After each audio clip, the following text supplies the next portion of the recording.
Tourette's parents, you are doing well. Tourette's can affect the whole family, so you know it's important to support your child and do anything you can to help them.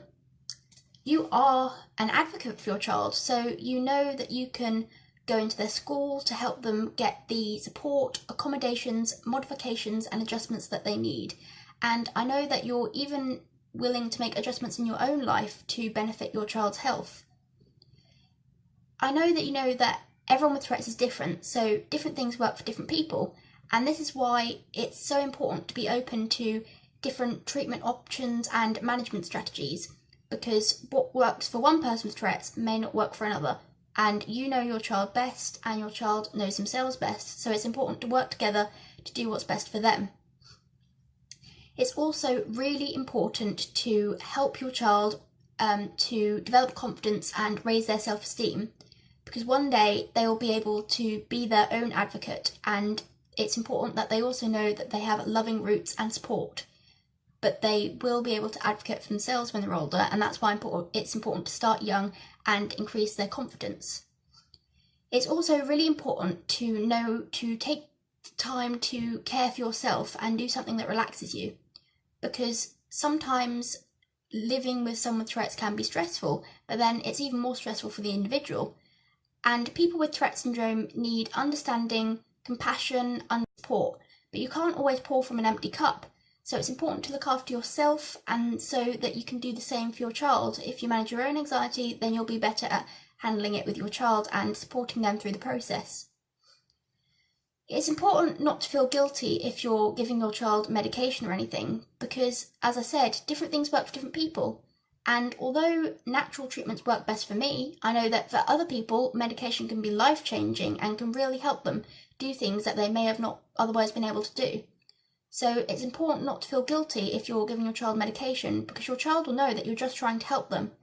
And there is some stigma around this and even some internalised judgment, but it's important to know that your child will know that you're just trying to help them, and even if there are side effects, they will know that the intentions are good and that you are just trying to improve their quality of life. I know that some people with Tourette's, if the onset is very sudden or if the symptoms are very severe, then the parents and family may think that their child has changed, and they may even mourn for the child they have lost, and it can be very stressful for the family. But it's important to know that although there can be some rough times, there is a light at the end of the tunnel and there is hope. And over time, you will be developing the wisdom, strength, experiences, and so many other qualities that you need to improve your life later. And I personally believe that the bigger your struggle, the higher your calling, and that goes for your child as well. They'll be developing the strength, and that's why it's so important to support them while they're going through that, because one day they will be able to help others going through the same thing.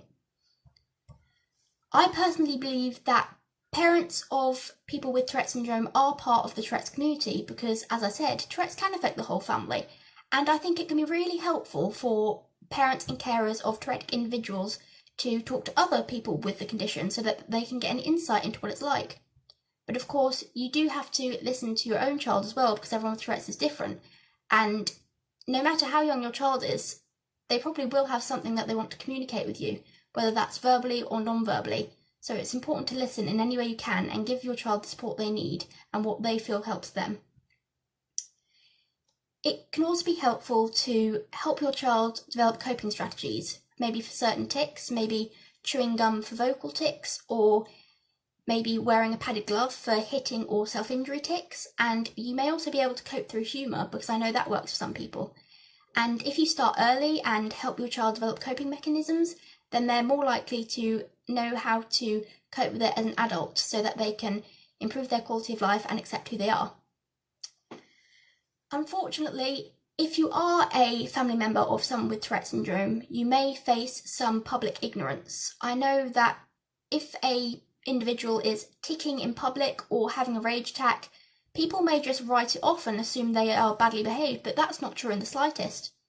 So as a Tourette's parent, it's your job to advocate for your child and stick up for them and explain to people that this is neurological and it's not their fault. They're not a bad kid, they have neurological differences and it's totally involuntary.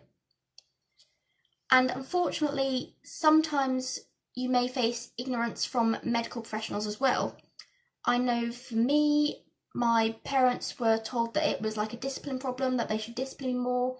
My psychologist was referring to my symptoms as learnt behaviour when it's not that in the slightest. My parents were sent to family counselling and my psychiatrist threatened to put me in a care home.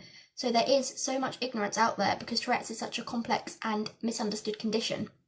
So it's really important to know that you are your child's advocate and know that whatever people say, it's not your fault and it's not your child's fault either. You may have to keep trying to find a doctor who understands, because not all medical professionals are adequately trained on Tourette syndrome, and even if they are, they might not understand the complexity and diversity of the condition, because I have seen some slightly inaccurate or potentially harmful misinformation coming from experts, but it's important to know that everyone is different. So, as I said, what works for one person may not work for another, so keep an open mind and keep fighting for your child's needs and stuff, because that is so important.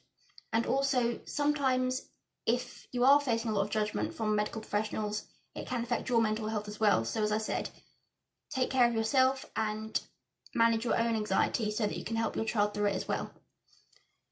It's also important to never give up. I know that it can be so difficult to get a referral or even a diagnosis. It took me 7 years to get a formal diagnosis. But I was lucky that I had a family who would support me and they always knew I had Tourette's. And it's also really important to keep going with the referral process, because so many referrals are declined because some medical professionals may not truly understand the impact it has on you or your child's life, because it's a complex condition and when you see a doctor, they only see a tiny aspect of your life when your child lives it 24/7. So it's really important to never give up and keep fighting for a diagnosis or adequate treatment or referrals. When you have a family member with Tourette syndrome, it opens up a whole new world. Yes, you and your Tourettic family member will have to experience quite a lot of suffering and difficulties, and unfortunately you will be subject to a lot of ignorance and discrimination as well. However, you will also be opened up to a world of a loving Tourette's community, wisdom, experience, and you will be able to develop so much strength from this, and that can also help and inspire others. So I want to say that although it can seem almost like the end of the world, it's really not. It's really just the beginning, because there are treatment options and management strategies that can make things better. So you're not going to suffer forever and you can help others by using your experiences. So I want to say thank you to all the Tourette's parents and family members who are supportive, because that does make the world a difference. And also if you're listening to your child and they feel that they can speak to you about any issues in school or tics or whatever, then that would really help as well.